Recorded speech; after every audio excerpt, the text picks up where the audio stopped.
Doctor Babasaheb आंबेडकरांचा, doctor Babasaheb आंबेडकरांचा, doctor Babasaheb आंबेडकरांचा. ज्या माणसामुळे खऱ्या अर्थाने हजारो वर्षापासूनची गुलामगिरी झिडकारत स्वातंत्र्याची चाहुलवाट आपल्याला जगण्यास मिळाली, आपलं जगणं ज्यांनी समृद्ध केलं, असे विश्वरत्न डॉक्टर बाबासाहेब आंबेडकर यांच्या प्रतिमेस, यांच्या स्मृतीस सर्वप्रथम मी वंदन करतो. त्याचप्रमाणे आजच्या कार्यक्रमासाठी विशेषत्वाने समता सैनिक दल, भारतीय बौद्ध महासभा, रिपब्लिकन पक्ष, डॉक्टर बाबासाहेब आंबेडकर शतकोत्तर जयंती महोत्सव समिती या सर्वांच्या जॉईंट व्हेंचरमधून हा कार्यक्रम अतिशय स्तुत्यरित्या पार पडत आहे. आपले सन्माननीय नगरसेवक पप्पूभाऊ देशमुख यांचं आगमन झालं आहे. मी त्यांना विनंती करतो की त्यांनी मंचावर यावं. पप्पूभाऊ देशमुख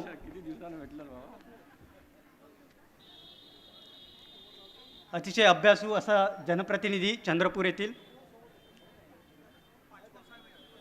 त्याचप्रमाणे ज्येष्ठ विधिज्ञ चंद्रपूरचे अभय पाचपोर सर, ॲडव्होकेट अभय पाचपोर सर यांना देखील विनंती की त्यांनी देखील मंचावर विराजमान व्हावं. सर्वप्रथम सर्वांना संविधान दिनानिमित्त शुभेच्छा देतो. आजच्या कार्यक्रमासाठी प्रमुख वक्ते म्हणून लाभलेले ॲडव्होकेट गणेश शिरसाट सर, ज्यांनी तब्बल 700-800हून अधिक न्यायाधीश या महाराष्ट्रात घडवले आहे आणि इतकी मोठी व्यक्ती आपल्याला आज वक्ता म्हणून लाभणं हे खऱ्या अर्थाने आपल्याला नव्या पिढीला एक मार्गदर्शन देणारं व्यक्तिमत्व आहे. त्यामुळे त्यांचं मार्गदर्शन हे अत्यंत महत्त्वाचं असणार आहे. त्यासोबतच आजच्या कार्यक्रमाचे मुख्य संयोजक माननीय प्रवीण खोब्रागडेजी, आजच्या या जयंती महोत्सव समितीच्या अध्यक्षा गीता रामटेकेजी, IPS अश्विन भगतकर सर, आताच उपलब्ध झालेले आमचे ज्येष्ठ विधिज्ञ ॲडव्होकेट अभय पाचपोर सर, ॲडव्होकेट वैशालीजी टोंगे, माननीय डॉक्टर नियाज खान, माननीय शेषरावजी सहारे, डॉक्टर कोसे सर, माननीय तन्मयजी ढोले, अजयजी धोटे, निर्मलाजी नगराडे, प्राध्यापक उषा खोब्रागडेजी, मृणाल ताई कांबळे आणि उपस्थित आपण सगळे संविधानप्रेमी बंधूंनो, भगिनींनो, मातांनो. आजचा दिवस हा अतिशय महत्त्वाचा आहे. संविधान जे आपण 26 जानेवारी 1950 पासून लागू केलं आणि संविधानाने आपल्या या देशामध्ये आपल्याला मूलभूत हक्क दिले, कर्तव्य दिली आणि या देशाचा संपूर्ण कार्यभार हा त्या माध्यमातून चालण्यास सुरुवात झाली. विधिमंडळ, कार्यकारी मंडळ, न्यायमंडळ, आता तर नवीन प्रसारमाध्यमांची देखील चतुर्थ संस्था, या सगळ्या संस्थांचा कार्य जो चालतं त्याची सगळी भूमिका ही संविधानाच्या माध्यमातून होत असते. आणि जर संविधान नसतं तर काय झालं असतं याची विचार आणि कल्पना देखील आपण करू शकत नाही. असा हा अत्यंत महत्त्वाचा दिवस आणि इतकं चांगलं संविधान आपल्या भारताला ज्या महामानवांनी दिलं, जे घटना समितीचे, मसुदा समितीचे अध्यक्ष होते डॉक्टर बाबासाहेब आंबेडकर. मी नुकतंच लंडनमधून कायद्याचं आपलं उच्च शिक्षण पूर्ण करून आलेलं आहे. मार्गदर्शन हे वक्ते करतील. मी तुमच्यापेक्षा अनेकांपेक्षा वयाने देखील लहान आहे, अनुभवाने देखील लहान आहे. त्यामुळे मी तुमच्याशी संवाद साधणार आहे. लंडनमध्ये शिकायला गेल्यानंतर मला आठवतं, मी 24 सप्टेंबरला लंडनला पोहोचल्यानंतर मी पहिली ऐतिहासिक वास्तू, प्रवीण खोब्रागडे काका, मी जर पहिली ऐतिहासिक वास्तू ज्याला जर भेट दिली असेल तर ती ऐतिहासिक वास्तू होती डॉक्टर बाबासाहेब आंबेडकर यांचं लंडन येथील निवासस्थान. साधारण 100 वर्षांपूर्वी डॉक्टर बाबासाहेब आंबेडकर हे लंडनमधील शिक्षण घेण्यासाठी गेले. आज आमच्या पिढीला सोयीसुविधा आहे, त्या काळी बाबासाहेबांना सोयीसुविधा देखील नव्हत्या. प्राथमिक शिक्षण घेताना त्यांना वर्गाच्या बाहेर बसावं लागत होतं, अस्पृश्यतेचे चटके सहन करावे लागत होते. अशाही परिस्थितीत शिक्षण घेऊन डॉक्टर बाबासाहेब आंबेडकर लंडनपर्यंत पोहोचले. तिथे चॉकफॉर्म स्टेशनजवळ 10 किंग्स हेनरी रोडवर डॉक्टर बाबासाहेब आंबेडकर यांचं घर आहे, जे आता महाराष्ट्र शासनाने विकत घेतलं आहे आणि त्याचं म्युझियम म्हणून विकास त्याचा केला आहे.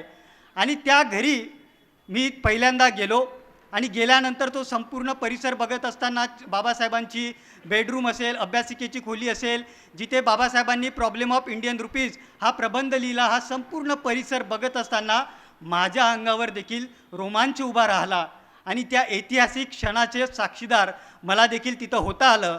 आणि तिथून जी मला प्रेरणा मिळाली ती खऱ्या अर्थाने फार मोठी प्रेरणा होती. त्या डॉक्टर बाबासाहेब आंबेडकर यांच्या निवासस्थानी एक फोटो लागलेला होता. त्या फोटोमध्ये अवतीभोवती युवक मंडळी आणि मधोमध बाबासाहेब, आणि तो फोटो काय म्हणून मी बघतो, त्याविषयीचा अभ्यास जेव्हा केला मला असं लक्षात आलं की डॉक्टर बाबासाहेब आंबेडकर यांनी लंडनमध्ये कायद्याचं त्यांचं शिक्षण पूर्ण करून भारतामध्ये परतल्यानंतर त्या तिथल्या गोड गुलाबी थंड हवेत बाबासाहेब रमले नाही, तर इथल्या वंचित शोषित घटकांसाठी आपण काम केलं पाहिजे, इथल्या तळागाळातील घटकांसाठी आपण काम केलं पाहिजे, अशी त्यांच्यामध्ये उणी होती, अशी त्यांच्यामध्ये जाणीव होती. त्या जाणीवेतून ते इथे आले. इथे आल्यानंतर बऱ्याचशा युवकांना त्यांनी देश विदेशातल्या उच्च शिक्षणासाठी मार्गदर्शन केलं. त्या सगळ्या युवकांसोबत डॉक्टर बाबासाहेब आंबेडकरांचा तो फोटो तिथे लागलेला होता. आणि माझ्यासाठी अभिमानाची बाब ही होती की आमच्या चंद्रपूर जिल्ह्याचंच नव्हे तर संपूर्ण देशाचं भूषण असलेले बॅरिस्टर राजाभाऊ खोब्रागडे हे देखील त्या फोटोमध्ये होते. आणि या सगळ्या मंडळींना डॉक्टर बाबासाहेब आंबेडकरांनी उच्च शिक्षणासाठी प्रेरित केलं आणि ते पुढे जाऊन त्यांनी उच्च शिक्षण घेतलं आणि या समाजामध्ये पुढे त्यांनी योगदान दिलं. तीच प्रेरणा घेऊन तितकं मोठं कार्य नाही पण काही किंचितचं पाऊल आपण देखील उचलू शकतो, म्हणून आपण त्याच दिवशी मी संकल्प केला की मी देखील जेव्हा लंडनहून भारतात परतल्यानंतर चंद्रपूर, गडचिरोली, यवतमाळसह विदर्भातील दुर्गम भागात फिरेल आणि आपल्या तळागाळातील वंचित शोषित घटकातील विद्यार्थ्यांना उच्च शिक्षणासाठी एक विचारपीठ तयार करून देणे, एक शैक्षणिक रुजवणे, त्यासाठी म्हणून 26 नोव्हेंबर म्हणजे आज संविधान दिन ते 26 जानेवारी म्हणजे गणतंत्र दिन या 2 महिन्याची शिक्षण यात्रा या संपूर्ण भागातील महाविद्यालयात मी काढत आहे. आणि त्याचा शुभारंभ आज चंद्रपूरच्या जिल्हा परिषदमध्ये सकाळी 11:30 वाजता एका कार्यक्रमात शिक्षणाधिकारी आणि सगळ्या अधिकाऱ्यांच्या उपस्थितीत आज आपण त्या शिक्षण यात्रेचा देखील शुभारंभ केलेला आहे. बॅरिस्टर राजाभाऊ खोब्रागडेसारखं एक मोठं व्यक्तिमत्व या जिल्ह्याला लाभलं, ज्यांनी शेड्यूल कास्ट फेडरेशन या पक्षाचं महासचिवपद असेल किंवा पुढे त्यांच्या नेतृत्वामध्ये बाबासाहेबांच्या खांद्याला खांदा लावून एक अत्यंत महत्त्वाचा सहकारी, बाबासाहेबांनी त्यांना मानसपुत्रच मानलं होतं, त्यांच्या नेतृत्वामध्ये त्या काळामध्ये कुठलेही सोयीसुविधा किंवा साधन संपत्ती नसताना 29 आमदार केवळ महाराष्ट्रातच नव्हे पंजाब, कर्नाटक वेगवेगळ्या राज्यांमधून 29 आमदार निवडून आणणं ही काही सोपी गोष्ट नव्हती. डेप्युटी चेअरमन राज्यसभेचं होणं ही काही सोपी गोष्ट नव्हती. इतकी मोठी पार्श्वभूमी, इतकी मोठी लिगसी आपल्या या चंद्रपूर जिल्ह्याला लाभलेली आहे. त्यामुळे अशा प्रकारचा सन्मान सोहळा, संविधान दिन साजरा करताना आपली जबाबदारी फार मोठी असते आणि ती जबाबदारी अत्यंत चोखपणे आपण सर्व मंडळींनी आज पार पाडली आहे, हे मला संपूर्ण आयोजनातून आज दिसलं. संविधानाचा अभ्यास करताना बाबासाहेब वकील म्हणून कसे घडले, बाबासाहेबांची वकिली कशी होती, हे देखील आपल्याला लक्षात घेतलं पाहिजे. आज आपल्याला माहिती आहे की एका म्हणजे जर आपल्याला उच्च न्यायालय, सर्वोच्च न्यायालयामध्ये वकिलांच्या जर तुम्ही फीज ऐकल्या, आता आपण टी व्हीवर हे सगळे भातुकलीचा खेळ बघतो, हा भातुकलीचाच खेळ आहे. ह्या भातुकलीच्या खेळामध्ये आपण जेव्हा ते बघतो, यांच्या एका हिअरिंगची फीज शिरसाट सरांना आणखी चांगलं माहिती आहे की 15-15, 20-20 लाख आणि लाखो रुपयांची इतकी मोठी फीज असते. त्या काळात तर असे बॅरिस्टर फार कमी व्हायचे. बाबासाहेब तर वंचित घटकातले पहिले बॅरिस्टर आणि त्याच्यानंतर मला वाटतं बॅरिस्टर खोब्रागडे साहेब हे होते. तर त्यामुळे त्यांना त्यावेळी अतिशय पगाराच्या गडेलट्ट पगाराच्या संधी असताना देखील ते इथे आले. इथे आल्यानंतर हायकोर्टमध्ये जेव्हा त्यांनी वकिलीसाठी इनरोलमेंट केलं, हे लक्षात घ्या, हा इतिहास आपण विसरत चाललो आहे. आम्ही इतिहास विसरत चाललो आहे, म्हणून आमची परिस्थिती आज विपरीत होत चालली आहे. म्हणून आम्हाला पुन्हा इतिहासाची उजळणी करून घेणं अत्यंत गरजेचं आहे. म्हणून हा इतिहास हा अत्यंत महत्त्वाचा आहे. एक लक्षात घ्या की डॉक्टर बाबासाहेब आंबेडकर इतकं मोठं शिक्षण घेऊन त्यावेळी अत्यंत आर्थिक संपन्नतेचे साधनं त्यांच्यासाठी उपलब्ध झाली असती, परंतु ती सगळी आपल्या समाजासाठी म्हणून बाजूला सारून जेव्हा बाबासाहेब हायकोर्टात वकिली करायला येतात ना, तेव्हा 500 रुपये त्यावेळची इनरोलमेंट करण्याची फीज होती. ती फीज देखील बाबासाहेबांना भरण्यासाठी पैसे हे त्यांच्या मित्राकडून उधारीवर घ्यावे लागले होते. उधारीवरून त्यांनी ती इनरोलमेंट घेतली आणि इनरोलमेंट घेतल्यानंतर जेव्हा त्यांनी मुंबईमध्ये आपलं वकिलीची प्रॅक्टिस सुरू केली, वकिलीचे जेव्हा त्यांचे केसेस घेणं त्यांनी सुरू केलं, तेव्हा कोणाकडे पैसे नसेल, कोणी गोरगरीब असेल, तर त्यांच्या देखील केसेस ते मोफत निशुल्क लढवायला लागले. एक साधं उदाहरण देतो. एकदा ते कार्यालयातून त्यांच्या म्हणजे जे त्यांचं ऑफिस होतं मुंबईचं, त्या ऑफिसमधून ते खाली उतरत असताना एक महिला त्यांना दिसली.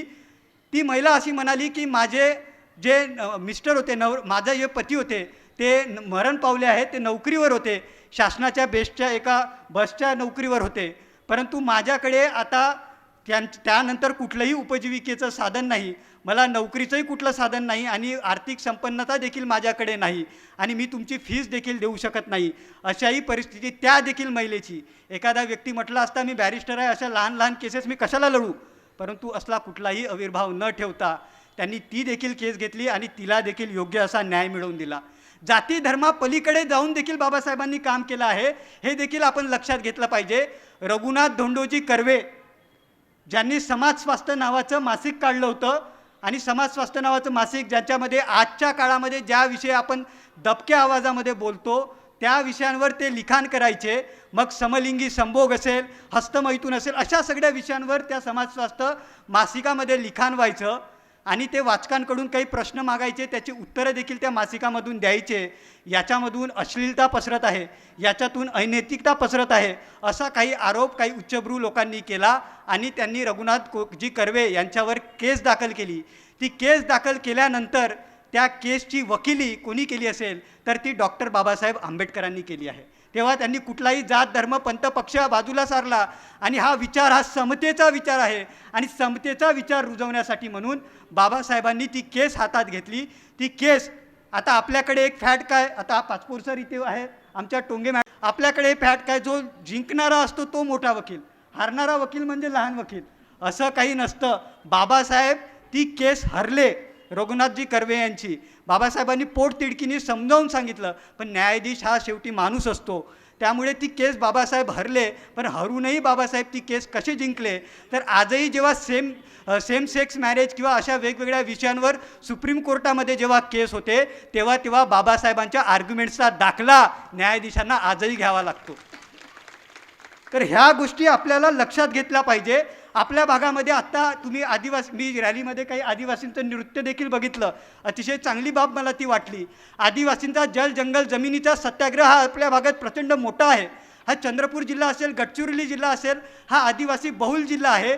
आता तोडगट्ट्याला 250हून अधिक दिवसांपासून अनेक ग्रामसभा एकत्रित येऊन जल जंगल जमिनीच्या साठी सत्याग्रह करत आहे, आंदोलनं करत आहे.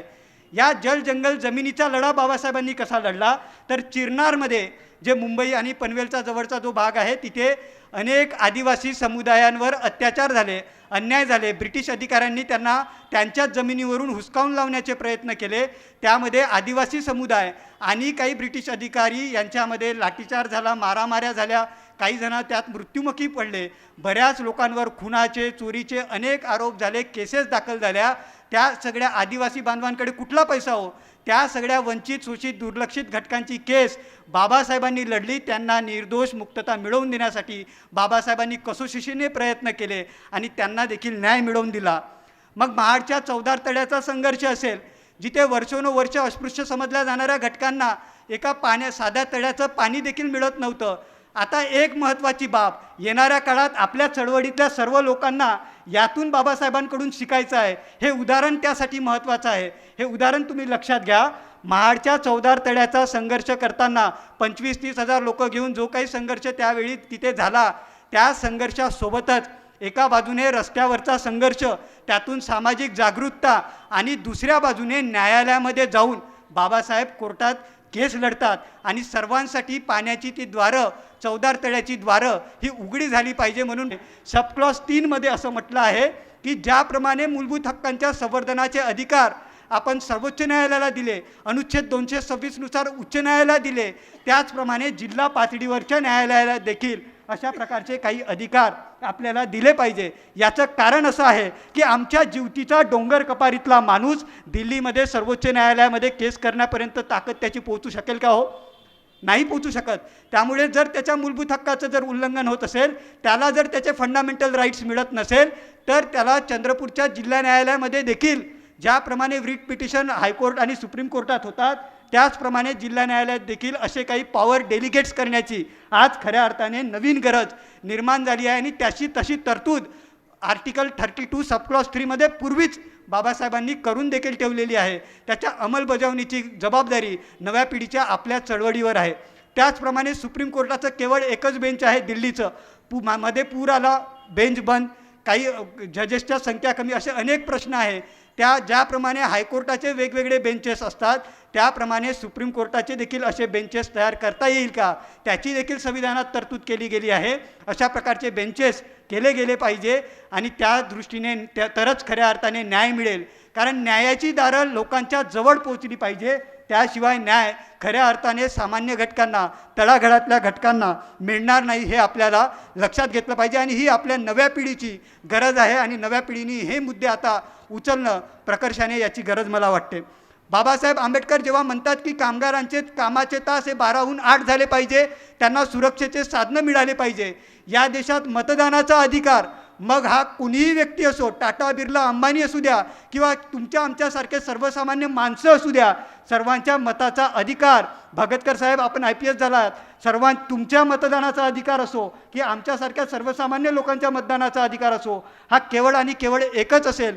तुम्ही मतदान केलं तरी एकच मतदान होतं, पप्पूभाऊ नगरसेवक असले त्यांनी मतदान केलं तरी एकच मतदान होतं आणि आम्ही मतदान केलं तरी एकच मतदान होतं. इतक्या समान पातळीवर मतदार म्हणून आपल्याला बाबासाहेबांनी उभं करून ठेवलं आणि तेच जर मतं आपण विकत असू, तेच जर मतं आपण 500-500 रुपयामध्ये विकून आपली लोकशाही जर पायदळीत उभत असू, तर हा खऱ्या अर्थाने बाबासाहेबांच्या विचाराचा अपमान आहे, हे आपण लक्षात घेतलं पाहिजे. आज अनेक चांगले लोक आपल्या अवतीभोवती आहे जे समाजासाठी चांगलं काम करू शकतात.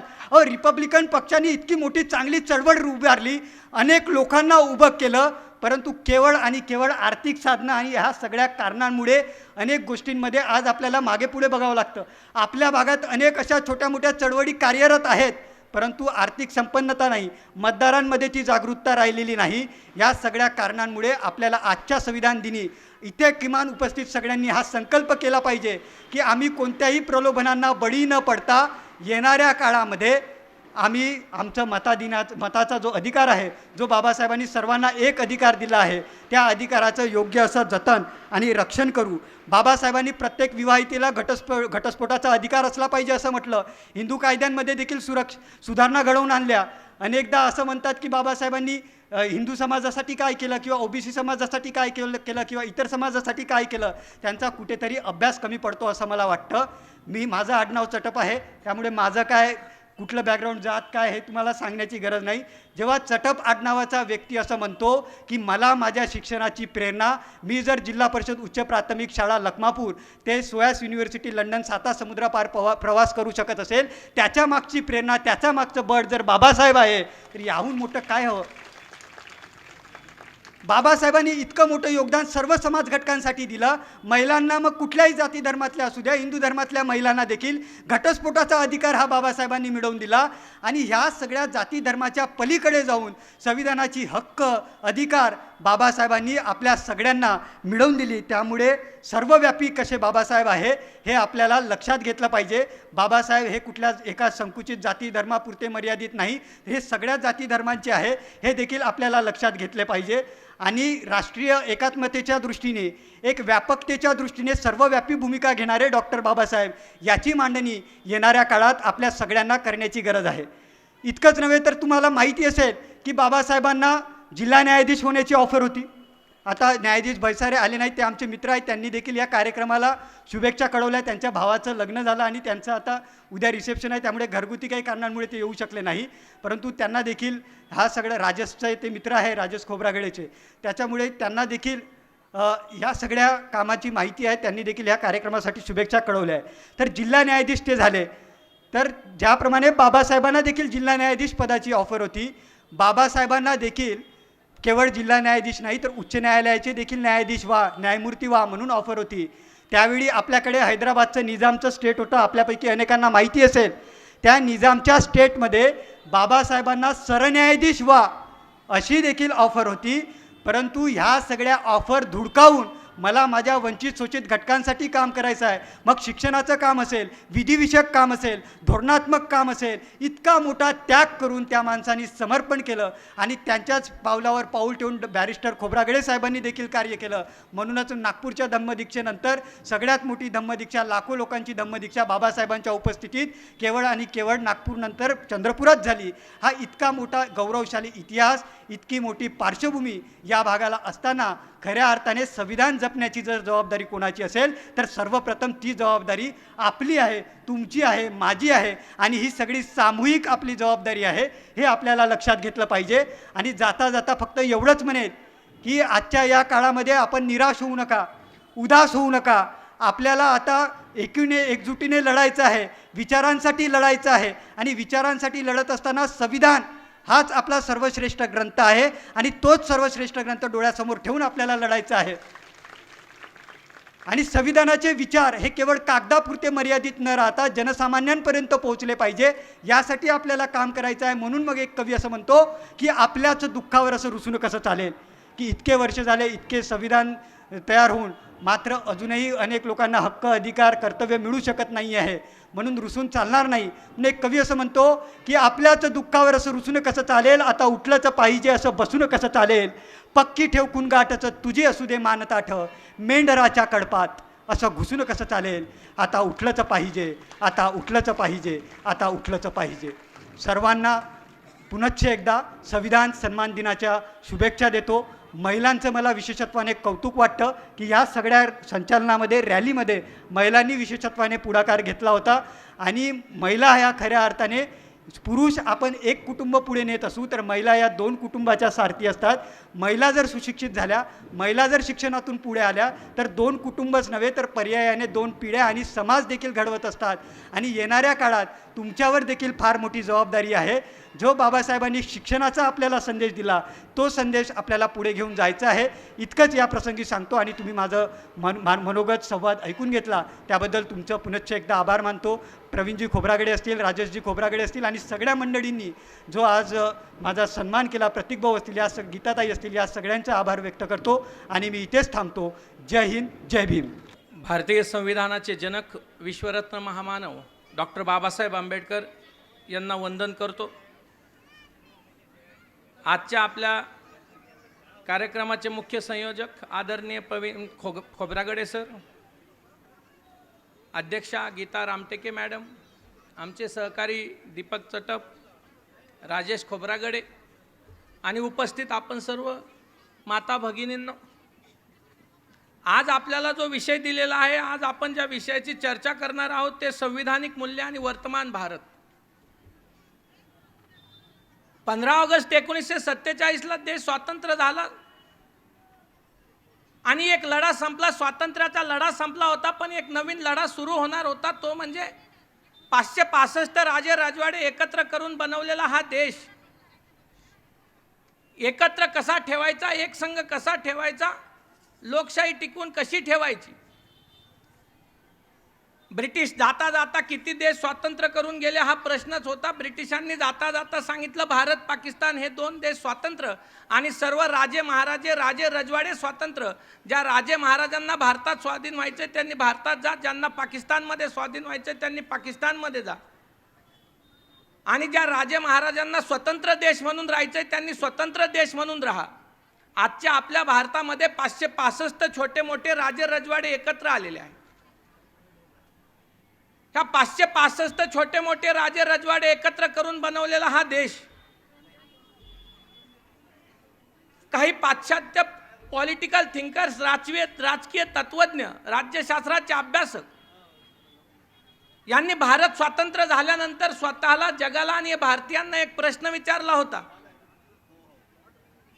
त्यांचं म्हणणं होतं, आम्ही हा सर्व देश फिरून पाहिला, 565 राजे रजवाड्यांनी बनवलेला हा देश, एकत्र येऊन बनवलेला हा देश आम्ही फिरून पाहिला, आणि या देशामध्ये आम्हाला काय दिसलं तर या देशामध्ये आम्हाला फक्त भेदभाव दिसला. धर्माच्या नावावर भेदभाव आहे, जातीच्या नावावर भेदभाव आहे, रिलिजियस डिफरन्सेस आहेत, सोशल डिफरन्सेस आहेत, कास्ट डिफरन्सेस आहेत, कल्चरल डिफरन्सेस आहेत, भाषेवरनं भेदभाव आहे, लिंग्विस्टिक डिफरन्सेस आहेत, सोशल डिफरन्सेस आहेत, पॉलिटिकल डिफरन्सेस आहेत, लिंग्विस्टिक डिफरन्सेस आहेत, भेदभाव आणि भेदभावच आहेत. तर हे 565 छोटे मोठे राजे रजवाडे एकत्र करून बनवलेला हा देश सगळ्या चारही बाजूने फिरून पाहिला तर इथल्या नागरिकांमध्ये भेदभाव आणि भेदभावच दिसतो. जिओग्राफी, भाषेच्या नावावरनं, धर्माच्या नावावरनं, जातीच्या नावावरनं, वेगवेगळ्या कारणास्तव हे एकत्र कसे टिकून राहतील, हे एकसंघ कसे राहतील, आणि स्वातंत्र्य जरी झालं तरी लोकशाही किती काळ टिकून राहील, हा एक महत्त्वाचा प्रश्न जगाला या तत्त्वज्ञानाने विचारला, भारतीयांना विचारला. आणि त्यांनी त्या प्रश्नाचं उत्तर देताना पुढं असं म्हटले होते की मनाला असं वाटतं की हे एकसंघ राहतील, लोकशाही टिकून राहील, पण बुद्धीने विचार केला तर यांना एकत्र राहण्यासारखा काही कॉमन मुद्दा, काही कॉमन फॅक्टर दिसत नाही. आणि हा एक प्रश्न घेऊन आमची संविधान सभा प्रवासाला निघाली होती. आम्हाला असा भारत बनवायचा होता, आम्हाला असा भारत बनवायचा होता जो एक संघ राहील, ज्याच्यामध्ये लोकशाही टिकून राहील. आणि ही जबाबदारी विश्वरत्न महामानव डॉक्टर बाबासाहेब आंबेडकरांकडवर होती की असा भारत बनवायचा की जो एक संघ राहील, लोकशाही टिकून राहील. आणि आम्ही जगाला या प्रश्नाचं उत्तर दिलं 26 जानेवारी 1950 रोजी.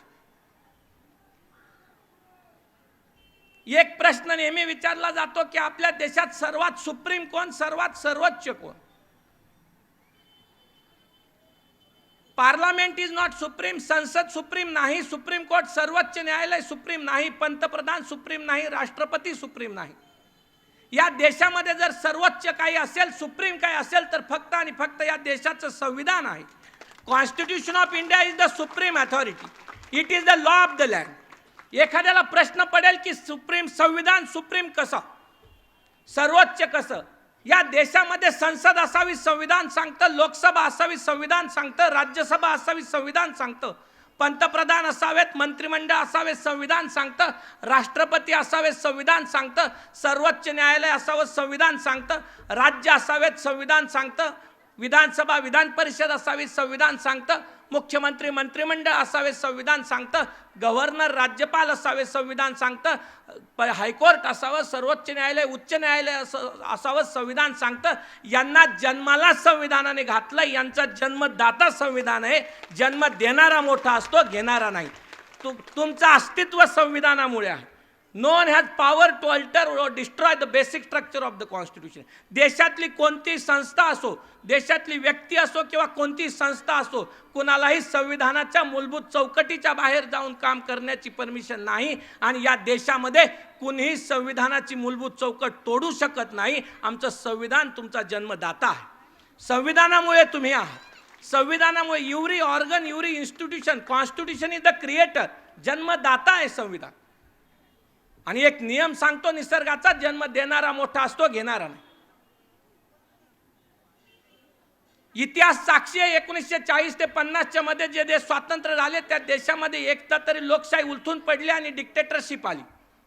उदाहरण म्हणून पाकिस्तानचं उदाहरण घेईल. आपल्यासोबत स्वातंत्र्य झालेला पाकिस्तानचं डबल पार्टिशन होऊन बांगलादेश नावाचा देश तयार झाला. इतिहास साक्षी आहे. 1940 ते 50 मध्ये पर्टिक्युलरली जे जे देश स्वातंत्र्य झाले त्या देशामध्ये एकदा तरी लोकशाही उलथून पडली, त्या देशाचं एकदा तरी परत डबल पार्टिशन झालं. उदाहरण घ्यायचं असेल तर पाकिस्तानमध्ये दर 5-10 वर्षाने तिथला मिलिटरीचा हेड कूप करतो, तिथं मिलिटरी रूल येतो, डिक्टेटरशिप येते आणि परत 10-15 वर्षांनी लोकशाही रिस्टोर्ड होते. आपल्यासोबत स्वातंत्र्य झालेला पाकिस्तानचं परत पार्टिशन होऊन पर्टिक्युलरली बांगलादेश नावाचा एक देश तयार झाला. इतिहास साक्षी आहे. गेल्या 63 वर्षामध्ये एकदाही असं वाटलं नाही की या देशामध्ये लोकशाही उलथून पडेल किंवा या देशाचा पर्टिक्युलर एखादा भाग बाजूला जाईल. ही दुसरी तिसरी कुणाची ताकद नाही, ही भारतीय संविधानाची ताकद आहे की आजही तुम्ही आम्ही एकत्र आहोत. आजही या देशामध्ये लोकशाही टिकून आहे. आजही हा आम्ही एक संघ आहोत. ही भारतीय संविधानाची ताकद आहे. हे भारतीय संविधानाची आणि डॉक्टर बाबासाहेब आंबेडकरांची दूरदृष्टी होती. त्यांनी संविधानातला प्रत्येक शब्द 2 वर्ष 11 महिने 17 दिवस विनाकारण लागले नाही. एका एका शब्दावर दिवसभर चर्चा केली, विचार विनिमय केला आणि प्रत्येक शब्द आणि प्रत्येक संस्था याची चौकट आणि सांगड अशी घातली की या देशामध्ये जे जगाने आम्हाला प्रश्न विचारला होता की तुम्हाला एकत्र काय बांधून ठेवल, तुम्ही एकत्र कसे राहताल, आणि तो एक शब्द संविधानाने डॉक्टर बाबासाहेब आंबेडकरांनी आम्हाला दिला. तो एक शब्द म्हणजे आम्ही भारतीय लोक, we the people of India. आमचा धर्म वेगळा असेल, जात वेगळी असेल, आमच्या भाषा वेगळ्या असतील, आमच्यामध्ये वाद असतील, आमच्यामध्ये मतभेद असू शकतात, पण एक शब्द आम्हाला एकत्र बांधून ठेवतो, तो म्हणजे we the people of India. आम्ही सर्व भारतीय नागरिक आहोत, भारताचे नागरिक आहोत. हा एक शब्द तुम्हा आम्हाला एकत्र बांधतो. या संविधानामध्ये डॉक्टर बाबासाहेब आंबेडकरांनी प्रत्येक गोष्ट इतक्या सुंदरपणे घेतली. आज देशामध्ये एक महत्त्वाचा प्रॉब्लेम आहे, एक महत्त्वाचा प्रश्न आहे, तो म्हणजे संविधानिक असाक्षरता, कॉन्स्टिट्यूशनल इलिटरसी. तुम्ही आम्ही आज संविधान दिन साजरा करायला बसलेलो आहोत, तुम्ही आम्ही बरेचसे शिकलेलो आहोत, पण खरंच मनाने स्वतःला एक प्रश्न इथून जाताना विचारा की खरंच संविधानामध्ये काय लिहिलंय खरंच आपल्याला माहीत आहे का? संविधानाची प्रिअम्बल आणि फंडामेंटल राईटचा चॅप्टर सोडला, मूलभूत हक्काचं प्रकरण सोडलं, तर डॉक्टर बाबासाहेब आंबेडकरांनी आपल्याकरता काय लिहून ठेवलंय? 2 वर्ष 11 महिने 17 दिवस अभ्यास करून तुमच्या आमच्या हक्काकरता काहीतरी लिहून ठेवलं असेल तर कमीत कमी ते वाचण्याची जबाबदारी तरी तुमची आमची आहे. संविधानिक कॉन्स्टिट्यूशनल इलिटरसी हा एक महत्त्वाचा प्रॉब्लेम आहे. राज्यकर्त्यांना जास्त पर्टिक्युलरली नागरिकांना शहाणं करण्यामध्ये जास्त इंटरेस्ट नसतो.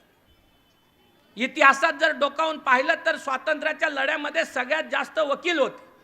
याचं कारण ज्ञान होतं, नॉलेज होतं, आणि जर एखादा आपल्यावर अन्याय करत असेल तर त्याची माहिती होते की हा आपल्यावर अन्याय करत आहे, आणि माणसाचा स्वभाव आहे अन्याय म्हटलं की बंड करणार. पण जर एखाद्याला माहीतच नसेल आपल्यावर अन्याय होतोय तर काही प्रश्न शिल्लक राहत नाही. मग अन्याय होतं हे कळलं नाही तर ते एवढं चांगलंच असतं बाकीच्या लोकांकरता, प्रस्थापितांकरता. आणि आपल्यावर अन्याय होत आहे हे समजण्याकरता कमीत कमी संविधान वाचलं तर कळायला तरी लागतं. संविधानामध्ये पर्टिक्युलर शाळेमध्ये प्रिअम्बल शिकवतात, मान्य आहे, पण संविधानातलं एखादा आर्टिकल जरी मूलभूत हक्काचं एक आर्टिकल जरी वर्षभरात एकदा शिकवलं तरी पण साक्षरता जास्त होईल. परिस्थिती तर आजकाल अशी आहे, न्यूज चॅनल जर पाहिलं तर थोड्या वेळ असं वाटतं की एक जण बोलला की असं वाटतं की याचं बरोबर आहे, टीव्हीवरनं थोड्या वेळाने तेव गेला की दुसरा आला की वाटतो अरे याचंही बरोबर आहे, 15 मिनिटांनी वाटतं सगळेच बरोबर आहेत. मग सगळेच बरोबर आहेत तर परिस्थितीमध्ये चूक होती कशी आहे, चुकतंय कसं, मग चुकतंय नेमकं कुणाचं आणि नेमका बरोबर कोण आहे हे समजण्याकरता संविधान माहिती पाहिजे, संविधानातल्या तरतुदी माहिती पाहिजेत. कोरोनाच्या काळामध्ये तर असं झालं की काही वेळा आलं की राज्य सरकार म्हणायचं केंद्राची जबाबदारी, केंद्र म्हणायची राज्याची जबाबदारी, नागरिकांना तर आणखी कळना कोणती जबाबदारी नेमकी कुणाची होती.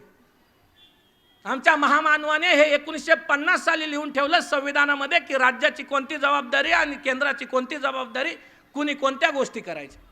हे जर तुम्हाला आम्हाला जर माहिती असेल तर चुका होणार नाहीत. किंवा कुणीतरी काहीतरी टीव्हीवर सांगतंय किंवा कुठेतरी मोबाईलला येतं हे ऐकून आपण आपलं मत बनवणार नाही. लोक शिकले, मोठी झाली, इंजिनियर झाले.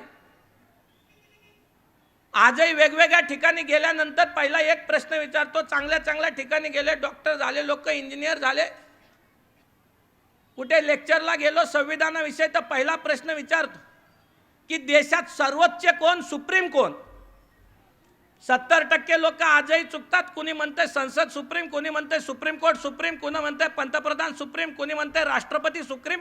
लोकाला घसाकोरडा करून सांगायला लागतंय संविधान सुप्रीम. हे यांच्यातलं कुणी सुप्रीम नाही, यांच्यातलं सर्वोच्च कुणी नाही. हे 2023 साली ही परिस्थिती आहे. मग फक्त शिकले पण संविधान शिकले नाही, संविधानाची साक्षरता झाली नाही. आणि ही जबाबदारी खरं तर तुमची आमची असली पाहिजे.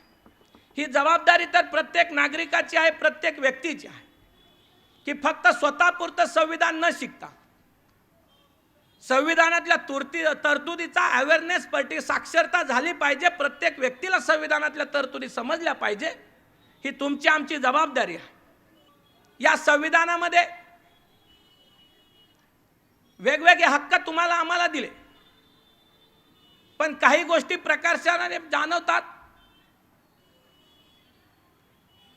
त्या म्हणजे या संविधानामधलं मूलभूत हक्काचं आपलं प्रकरण 3 आहे. त्याच्यामध्ये डॉक्टर बाबासाहेब आंबेडकरांनी समानतेचा अधिकार घेतला. अस्पृश्यतेसारख्या चुकीच्या प्रॅक्टिसेस होत होत्या, प्रथा होत्या, त्या संविधानामध्ये घेतल्या अनुच्छेद 17च्या स्वरूपात की आजपासून अस्पृश्यता बंद करेल आणि जो कोणी अस्पृश्यता प्रॅक्टिस करेल त्याला कायद्याने शिक्षा होईल. सहानुभूती आणि अनुभूतीमध्ये फरक असतो.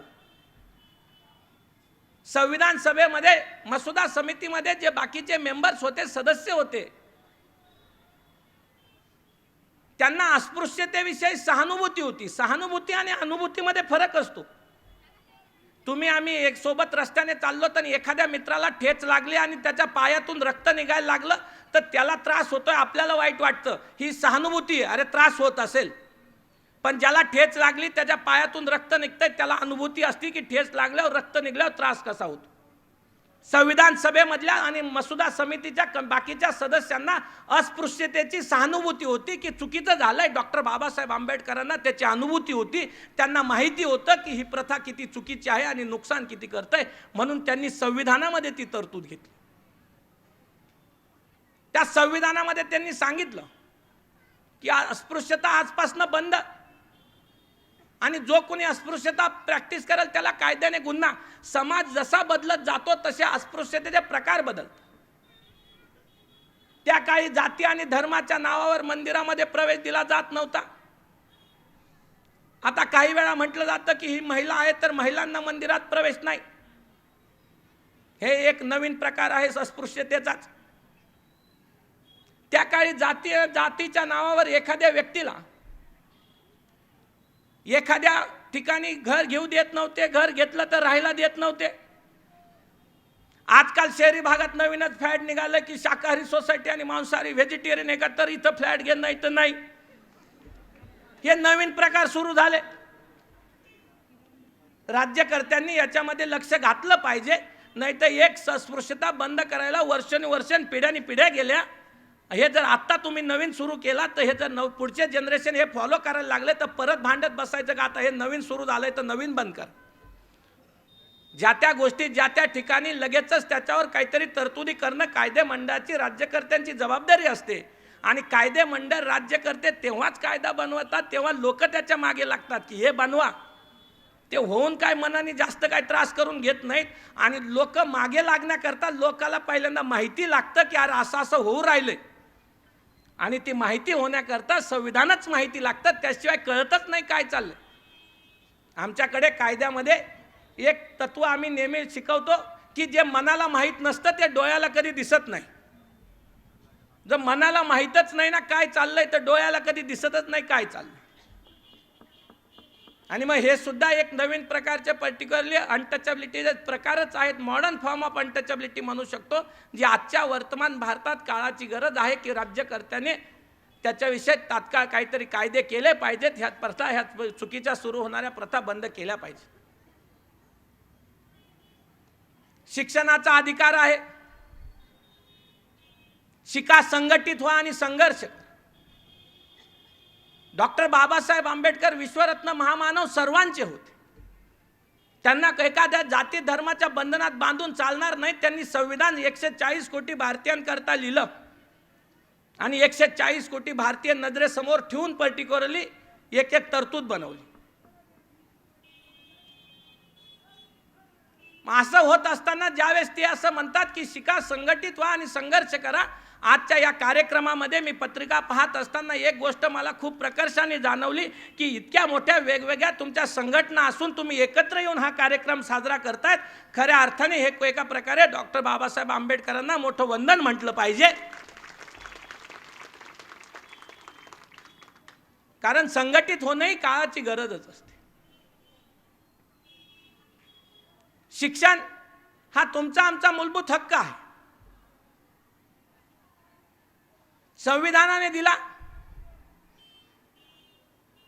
पण त्याची अंमलबजावणी होणं गरजेची असतं.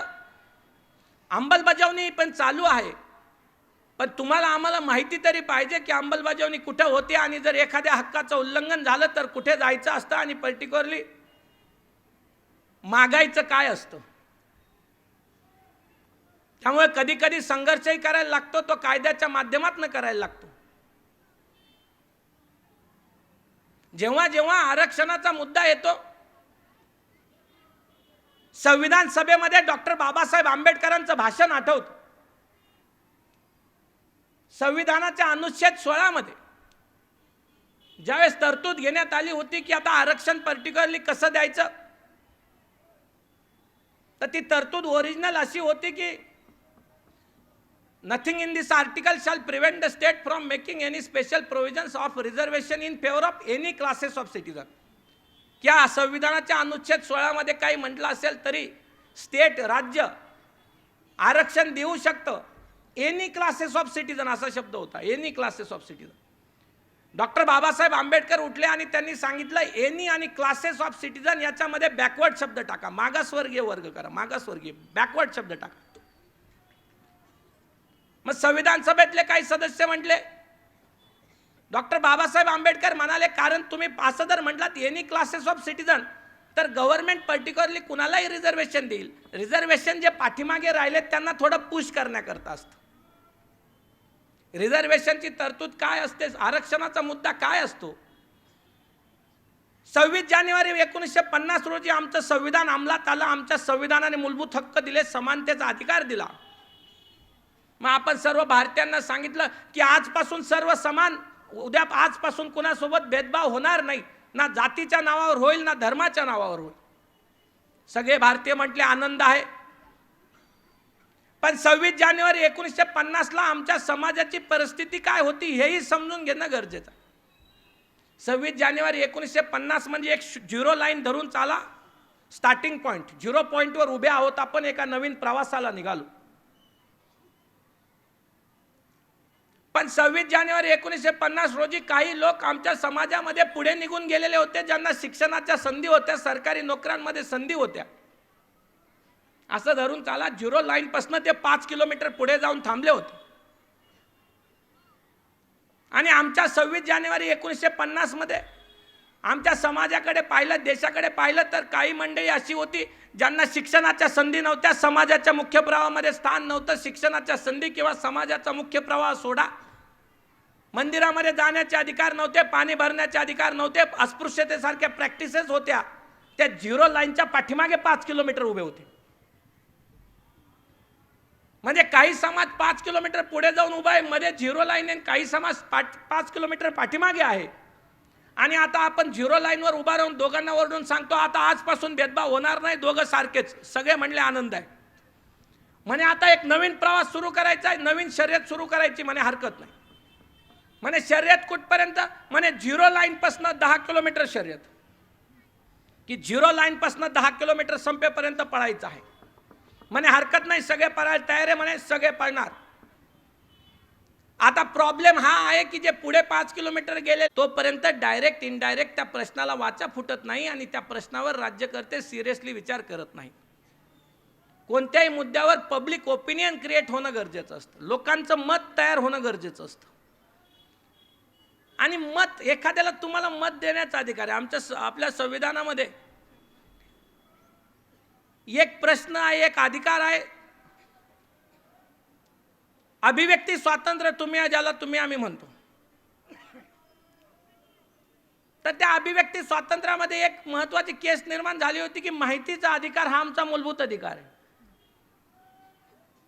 तर सर्वोच्च न्यायालयात एक केस निर्माण झाली होती की मी ज्यावेळेस मतदान द्यायला जातो, मी एखादा इलेक्शनला आलं, मी मतदान द्यायला जातो म्हणजे मी व्यक्तच होतो, मत देतो म्हणजे मी काय होतो, व्यक्त होतो.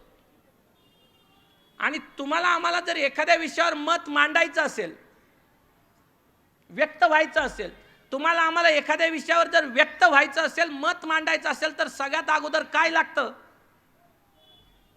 तर त्या विषयावर तुम्हाला स्वतःचं मत लागतं अगोदर. आणि त्या विषयावर तुम्हाला स्वतःचं मत बनवण्याकरता काय लागतं, तर माहिती लागते. कारण मी तुम्हाला एखादा विषय दिला आणि सांगितलं हे विषय 8 दिवस जा अभ्यास कर आणि 1 तास या विषयावर तुझं मत मांड. तुम्ही 8 दिवस गेले आणि वापस आले, म्हणे मी या विषयावर व्यक्त नाही होऊ शकत. मी म्हटलं काय अडचण आहे, तुला 8 दिवस दिले होते. तुम्ही म्हटले मी खूप शोधलं पण या विषयावर मला काही माहिती मिळालीच नाही. आणि माहिती नसताना व्यक्त कोण होतंय, एखाद्या विषयाची काडीची माहिती नसताना व्यक्त होणारे आमच्या कायद्याच्या भाषेत त्याला वेडा म्हणतात, अनसाउंड माइंड, की माहिती काहीच नाही पण चालूच आहे फक्त. आणि मग कोणत्याही विषयावर मत मांडण्याकरता अगोदर स्वतःचं मत लागतं आणि मत तयार करण्याकरता माहिती लागते. इन्फॉर्मेशन लागते, त्याच्याकरता नॉलेज लागतं आणि ते सगळं मिळवण्याचा पहिली पायरी आहे. नॉलेज मिळवण्याची पहिली पायरी आहे की तुला संविधानातल्या तरतुदी माहिती असल्या पाहिजेत. ते लॉ ऑफ द लँड आहे, सुप्रीम अथॉरिटी. संविधान काही सामान्य कायदा नाही. कायदा संसद कायदेमंडळ बनवतं आणि जे संसद कायदेमंडळ कायदा बनवतं त्या संसदेला संविधानाने बनवलंय. हे लॉ ऑफ द लँड आहे, हे सुप्रीम अथॉरिटी आहे आमची. तर आम्ही आजच्या या संविधान दिनाच्या निमित्ताने 26 नोव्हेंबर 1949ला आम्ही संविधान आमचं स्वीकारलं.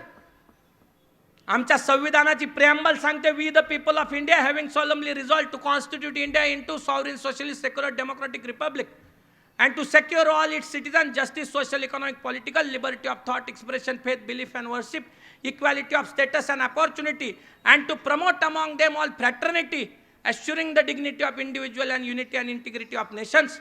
In our Constituent Assembly on this 26th day of November 1949, we do hereby adopt, enact and give ourselves this constitution. 26 November 1949 रोजी आज आम्ही डॉक्टर बाबासाहेब आंबेडकर संविधानाचे पर्टिक्युलरली जनक, ज्यांनी पर्टिक्युलरली संविधान बनवलं, संविधान शिल्पकार, त्यांनी आपल्या संविधानाच्या प्रेम्बलमध्ये लिहून ठेवलंय की हे संविधान कुणी बनवलं.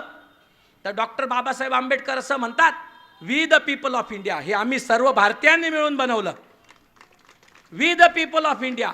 आणि हे आम्ही सर्व भारतीयांनी काय केलं, 26 नोव्हेंबर 1949 रोजी आज आमच्या या संविधान सभेमध्ये आम्ही सर्व भारतीयांनी हे इनॅक्ट केलं, बनवलं.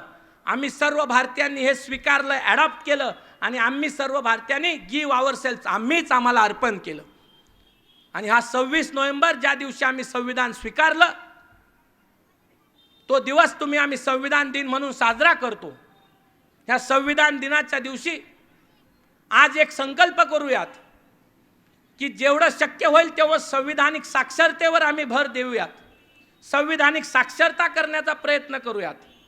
संविधानिक साक्षरता ही काळाची आणि देशाची गरज आहे. कॉन्स्टिट्यूशनल लिटरसी गरजेचं आहे. मला राजेशचा फोन आला, मी पुण्यावरनं आलो, कशा करता आलो. मी म्हटला कार्यक्रम आहे, संविधानिक साक्षरता हा विषय आहे. मी म्हटलं माझी जबाबदारी आहे, माझं कर्तव्य आहे, मी येणार. माझी जबाबदारी आहे, माझं कर्तव्य आहे. जर दोन गोष्टी मला संविधानामधल्या येत असतील तर माझ्या भावांना, आई, माता, भगिनींना त्यातल्या दोन गोष्टी जाऊन सांगणं हे माझं कर्तव्य आहे. माझ्या जबाबदारी करता मी येणार. मी माझ्या जबाबदारी करता आलो. तुमच्या प्रत्येकाची ही जबाबदारी माझ्या एकट्याची नाही, 140 कोटी भारतीयांची आहे. प्रयत्न करा की संविधानिक साक्षरतेवर आम्ही जास्त भर देऊयात. लोक इंजिनियर झाले, डॉक्टर झाले, पण त्यांना सुद्धा संविधानाच्या तरतुदी जास्त माहीत नाही. प्रयत्न करा. आत्ताच पर्टिक्युलरली सांगितलं की डॉक्टर बाबासाहेब आंबेडकरांनी लिहिलेली ग्रंथ संपदा वाचलीच पाहिजे, पण कमीत कमी पहिल्यांदा संविधान वाचा, मग सुरुवात करा, तिथून पुढे वाचा. आणि संविधान वाचल्यावर मग बाकीचंही कळेल की काय लिहून ठेवलं होतं आणि संविधानात हे का आलं. आणि मग कळायला सुरुवात होती की किती लांबचा विचार करून ठेवलाय. 150 वर्ष लांबचा विचार करून एक एक शब्द लिहून ठेवलाय. त्या संविधानामध्ये, आपल्या संविधानामध्ये एकही शब्द चुकून नाही आला आणि एकही शब्द समानार्थी नाही. इतका लांबचा विचार करून तो संविधानातल्या तरतुदी बनवलेल्या आहेत. आज या ठिकाणी मला माझं कर्तव्य बजावण्याकरता बोलवलं. त्यामुळे मी राजेशचे, मुख्य संयोजक प्रवीण खोब्रागडे सरांचे, गीता रामटेकडे मॅडमचे, आमचे पर्टिक्युलरली सहकारी दीपक सर, उपस्थित सगळे मान्यवर यांचे खूप आभार मानतो. आणि इथे सगळे बसलेले विद्यार्थी आहेत. पाठीमागे आमच्या शीतल मॅडम असतील, गणेश्वरी मॅडम असतील, हे MPSC तर्फे मुख्य सरकारी वकील म्हणून, सहाय्यक सरकारी वकील म्हणून क्लास 1 ची पोस्ट मिळवल्या. त्या आल्या, म्हटलं सर संविधान ऐकायचंय म्हणून आल्या. पाठीमागे बस न्यायाधीश साहेब बसलेले आहेत समोर. त्यावेळेस हा प्रश्न नाही व्यक्ती कोणत्या जाती धर्माचा आहे, हा प्रश्न नाही. प्रत्येक व्यक्तीला आज संविधान जाणून घ्यायचं आहे आणि आपल्याला ते प्रत्येकाला, ज्यांना माहिती आहे त्यांनी दुसऱ्याला शिकवायचं आहे, जो शिकल त्यांनी तिसऱ्याला शिकवायचं आहे. ही काळाची गरज आहे. पुन्हा एकदा तुमच्या सर्वांचे खूप खूप आभार. इथे बोलवलं, माझं कर्तव्य मी बजावलं. सगळ्यांना पुन्हा एकदा मानाचा जय भीम. पुन्हा एकदा धन्यवाद आणि माझे शब्द थांबवतो. थँक्यू.